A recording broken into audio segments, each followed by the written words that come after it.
All right, these fan bases are not going to like seeing this. These are the odds for the worst regular season records in the NFL for this coming campaign, headlined by the Texans at a plus 250. You see the Falcons on that list as they have moved past Matt Ryan, as well as the New York Jets. The Panthers just adding, though, a new quarterback in the form of Baker Mayfield.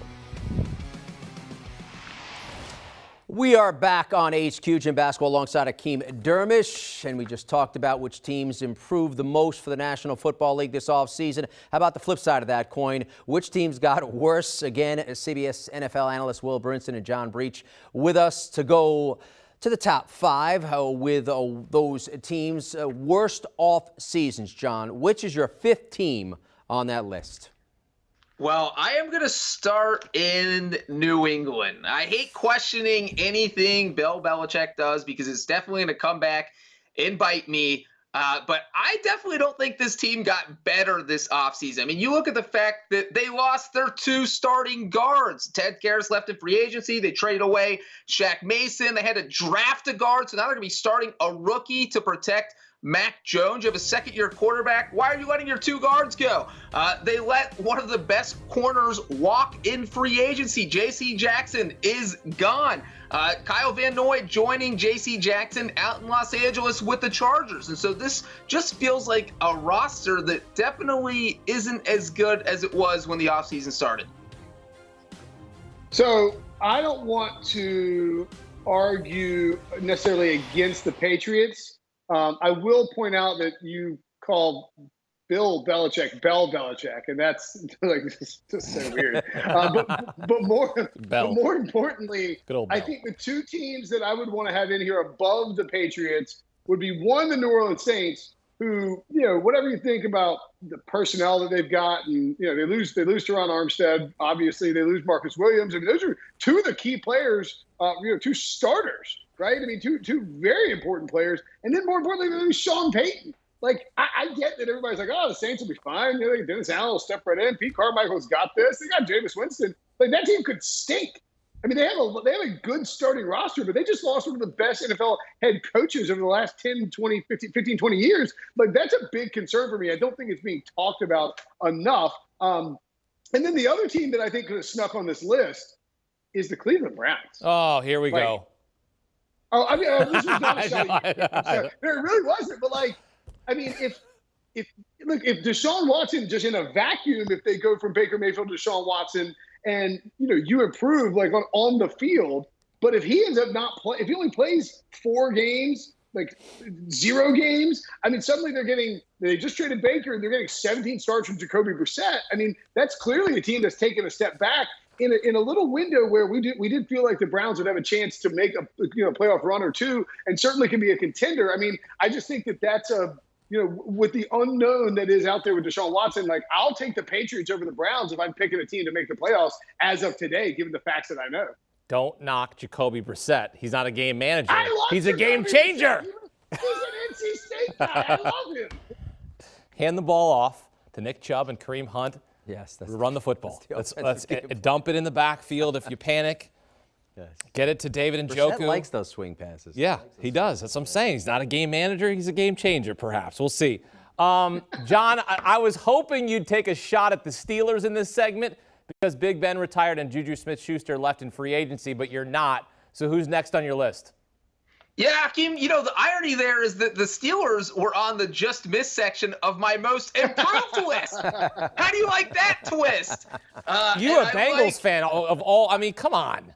I don't know. It's a shot at Ben Roethlisberger. I think retired and the Steelers got better. That's true. I think Mitchell Trubisky is better than 2021 Ben Roethlisberger. I think almost any functioning NFL quarterback is. But number 4 on this list of teams that got worse this offseason is the Dallas Cowboys. It's America's team. Look, they won the NFC East last season. We all saw that. They might win the division again this year because the NFC East isn't a great division, but I do not feel like they are as talented as they were last season. I mean, you look at this team. They lost 2 receivers in Amari Cooper and Cedric Wilson. We saw the Broncos steal Randy Gregory away. And you know what? 2 key losses on the offensive line. You lose a starting offensive tackle in Lael Collins, who went to the Bengals, who are much, much better. And then you lose Connor Williams to the Miami Dolphins. It is not – we've always talked the past few years about how good the Cowboys' offensive line is. It's not easy to lose 2 starters and just have your offense automatically recover from that. So the Cowboys are a team that I do think got worse this offseason. Yeah, I'll go a different spin to this. Not that I necessarily disagree with your take, Breach, about the Cowboys getting worse. I think my take would be that the Eagles maybe should have been a team that ended up on the teams that got better list. You know, they get my boy Jordan Davis in the draft. They trade for A.J. Brown. They look like a really complete roster. And I feel like, I haven't looked at the odds in the last week or so, but I mean, the Eagles have been like 2-1 to win the division. And to me, they just look like a better roster than the Cowboys. And I would rather bet on them to win the NFC East than I would on Dallas. So I think that would be sort of my, okay, I'm not going to disagree with Breach spin here and say that the Eagles, maybe a team that got better. And that's what really pushes the Cowboys down. Yeah, That's how you know we're super friends, Brinson. The Eagles were the other team on my just missed most improved list with the Steelers. We're on the same page. Yeah, so as far as odds are concerned, Dallas a plus 115, Philadelphia plus 185. So we have some well-known teams, one in the AFC and the Pats, one in the NFC and the Cowboys that make the list. In at number 3 under the category of top 5 teams that got worse this offseason is which team, John?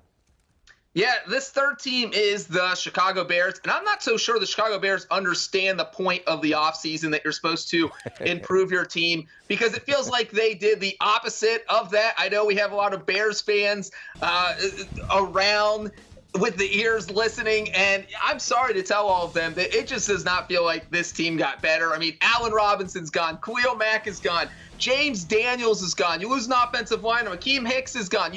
All these starters have left town. I'm not sure who you're replacing them with. Justin Fields still doesn't really have anyone to throw the ball to. The offense feels like it's going to be a disaster, and this could be an ugly year for him. The Bears feel like a team, they weren't good last season, and they somehow got worse. That's not ideal.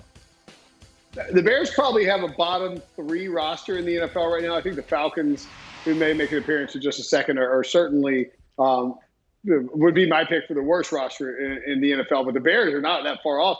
My biggest question is, does the new regime in Ryan Poles, which by the way, you fire a Ryan and a Matt, and then you hire another Ryan and Matt for the same job. Like, you're really not doing anybody any favors. Like, it's not a favor for you, not a favor for them. Especially it's like you were from Ryan Pace to Ryan Poles. Like, you just sound like people picking names out of a hat full of Ryans. I mean, it's out of control. So at any rate, Ryan Poles and Matt Eberflus, their actions and their moves this offseason, and I struggle to sort of connect whether this is true or not, but their actions and their moves are not indicative of two guys who believe in Justin Fields as a quarterback. Like, if you believe in Justin Fields and you want to build around him, you go out and give him some help. I mean, like, they got him Equanimeous St. Brown.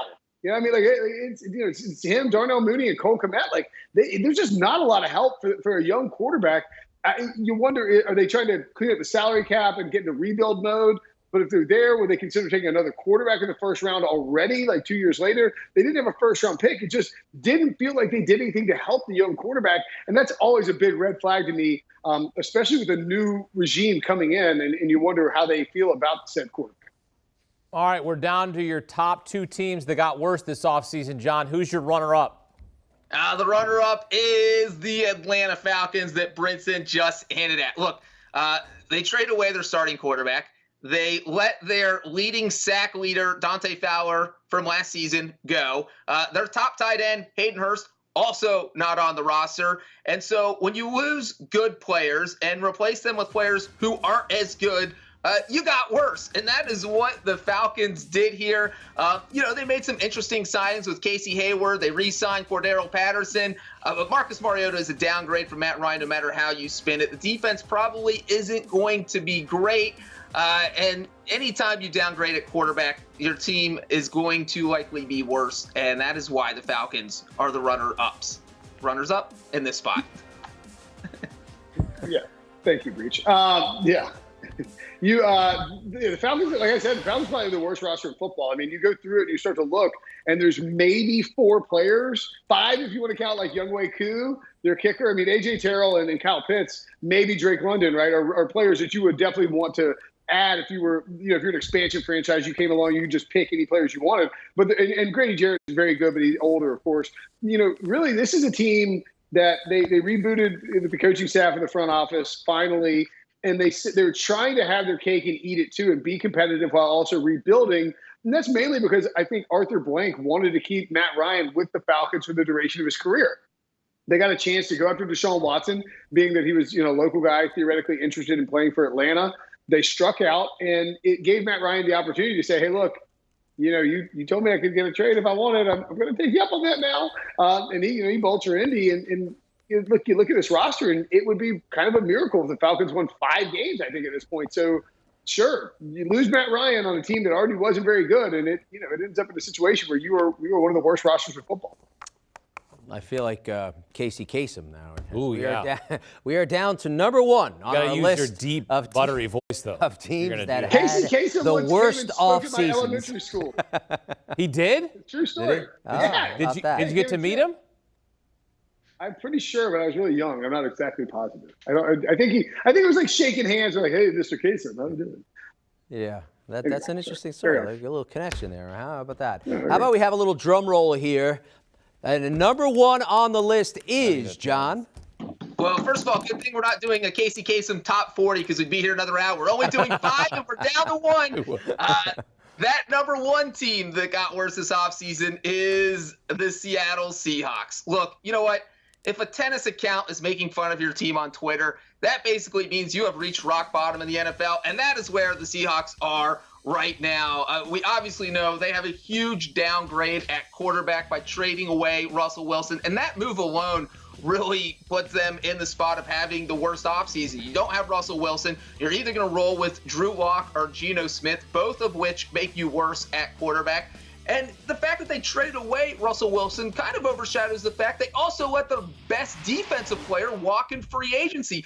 Bobby Wagner, no longer in Seattle, and even worse for the Seahawks, he went to a division rival and now plays for the Rams. So this has been an absolute disaster of an offseason for everyone in Seattle except for Pete Carroll, because I think he is probably thrilled that he's going to be able to run the ball 90 times a game, punt on 4th and 1, and maybe try and win games 7-3. I don't know what their plan is, but the plan hasn't been great this offseason.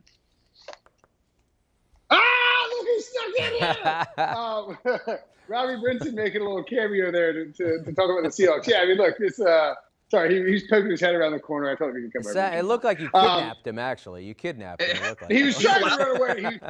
He realized it wasn't a podcast, and he's like, "Oh no, I got to get out of here." This is serious stuff.